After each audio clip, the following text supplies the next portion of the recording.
Hello everyone, welcome to my channel Fun with Learning Dentistry. Myself doctor Palak और आज मैं बात करूँगी उस क्वेश्चन के बारे में जो अक्सर मेरे पेशेंट्स मुझे आके पूछते हैं और आप लोगों के मन में भी ये क्वेश्चन ज़रूर आता होगा कि मुझे अभी भी कैविटीज़ कैसे हो रही हैं इवन दो मैं अच्छे से ब्रश करता या करती हूँ।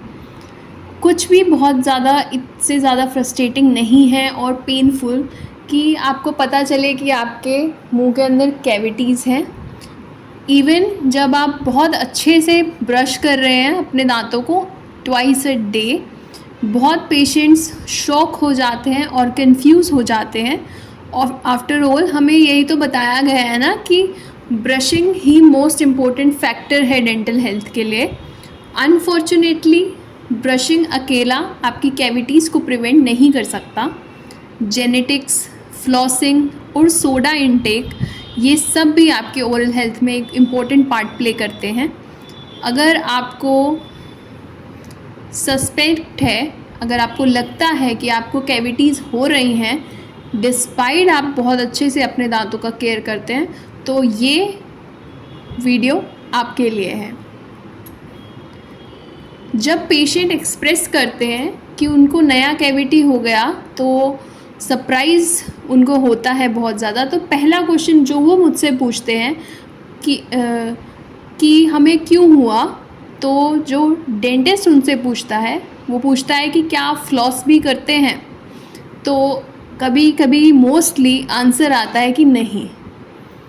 तो रीज़न ये भी हो सकता है, ब्रशिंग आपके फूड और प्लाक को दांतों से हटाता है, लेकिन ये हमेशा आपके जो दो दांतों के बीच में गैप है उसके अंदर से फूड और बैक्टीरिया को नहीं निकाल पाता।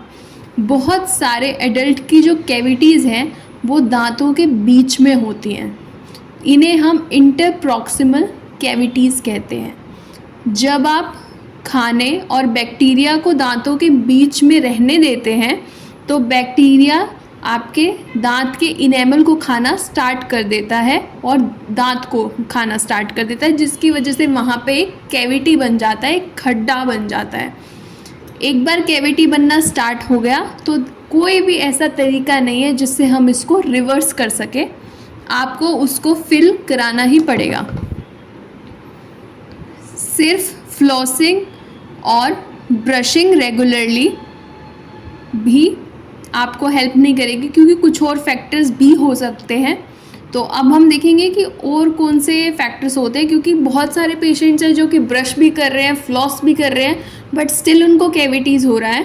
तो क्या क्या रीज़न्स है? सबसे पहले आपका फैमिली मेडिकल हिस्ट्री एक ऐसा रोल प्ले करता है कि आप कितना ज़्यादा कैविटीज़ को डेवलप करते हैं। कुछ बार क्या होता है, कई बार कि जो बोन है, जो हमारी हड्डी है, वो वीक होती है और उसमें सड़न के चांसेस ज़्यादा होते हैं। लेकिन कुछ लोगों में क्या होता है कि जो उनका जो थूक होता है, जो सलाइवा होता है, उसमें कैल्शियम ज़्यादा होता है, जिसकी वजह से प्लाक ज़्यादा डिपॉजिट होता है। बहुत सारे पेशेंट्स आते हैं जो बोलते हैं कि हम हर साल सफाई कराते हैं लेकिन 2 महीने में दोबारा से प्लाक जमने लग जाता है, 2 महीने में दोबारा से टाटार आ जाता है। सो दैट इज़ बिकॉज कि उनका जो सलाइवा का कॉम्पोजिशन है उसके अंदर कैल्शियम ज़्यादा है। तो ऐसा तो कुछ भी नहीं है कि हम आपके जेनेटिक्स को रिवर्स कर दें, वो हम नहीं कर सकते। लेकिन अगर आप बताएंगे कि हमारे फैमिली में भी ये चीज़ है, उसकी वजह से आपका डेंटिस्ट आपको एक बेटर आइडिया दे सकेगा कि आप अपनी डेंटल केयर को कैसे सही रख सकते हैं। नेक्स्ट हो सकता है क्राउडेड टीथ। अब जैसे कि हम बात कर रहे हैं कि कैविटीज़ दांतों के बीच में होती हैं, तो वो लोग जिनके दांत आपस में टेढ़े मेढ़े हैं, बहुत ज़्यादा टेढ़े मेढ़े और गैप नहीं है जिनके बीच में, वो ज़्यादा उनमें डिके होने का चांस रहता है। अगर आप फ्लॉस या पिक अपने दांत के बीच में नहीं लगा पाते तो इस वजह से आप अंदर का बैक्टीरिया नहीं निकाल सकते, क्योंकि यूजुअली हमारे दांतों के बीच में थोड़ा थोड़ा इंटरडेंटल गैप होता है जो कि नॉर्मल होता है।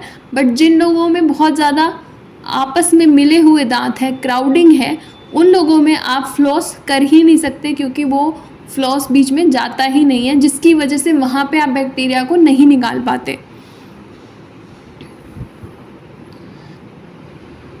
नेक्स्ट आता है इस ड्रिंकिंग सोडा। क्या आप शुगरी सोडा पीते हैं? अगर आप अपने दांतों का अच्छे से ख्याल भी रख रहे हैं, फिर भी जो शुगर है और एसिड है उसका एक क्यूमुलेटिव इफ़ेक्ट आता है आपके ओरल हेल्थ पे। अगर आप अपनी सोडा हैबिट को ख़त्म नहीं कर सकते तो उसको एक ही सिटिंग में पिएं खाने के साथ। और खाना खाने या सोडा पीने के बाद आपको ब्रश और फ्लॉस करना बहुत ज़रूरी हो जाता है, लेकिन आपको एटलीस्ट अगर आप नहीं कर पा रहे हो तो अपना माउथ रिंस तो ज़रूर कीजिए, कुल्ला तो ज़रूर कीजिए उसके बाद। अगर आप सोडा पी के उसको ऐसे ही छोड़ देंगे तो आपके टूथ डिके होते चले जाएंगे। Next is acidic foods. Finally acidic food और बेवरेजेस का भी सिमिलर इफ़ेक्ट आता है। कॉफ़ी या फिर टमाटो बेस्ड सॉसेस या वाइन, ये सब आपकी डेंटल हेल्थ को ख़राब करते हैं।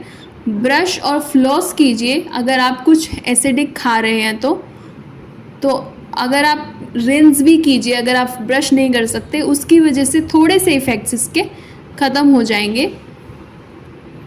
ये भी पॉसिबल है कि आप सब कुछ करें और उसके बाद भी कैविटीज़ हो, तो इसके लिए आप अपने डेंटिस्ट से बात करें तो वो आपको पर्सनली जज करेंगे, आपको काउंसल करेंगे कि क्या आप गलत कर रहे हैं या क्या आप गलत ले रहे हैं जिसकी वजह से कैविटीज़ आपको हो रहे हैं। तो एक प्रिवेंटिव सेशन अपने डेंटिस्ट के साथ ज़रूर रखें, ताकि जो कैविटीज़ हो गए हैं वो तो चलो फिलिंग हो जाएगा, उनका ट्रीटमेंट हो जाएगा, बट और आगे वो स्प्रेड ना हो, उसके लिए ज़रूर अपने डेंटिस्ट से बात कीजिए। So thank you very much for listening, and if you have any comment, any query regarding this cavities, you are free to comment below. And if you like this video, then do share, like and subscribe, and tell all your colleagues, all your family members about it. Thank you very much.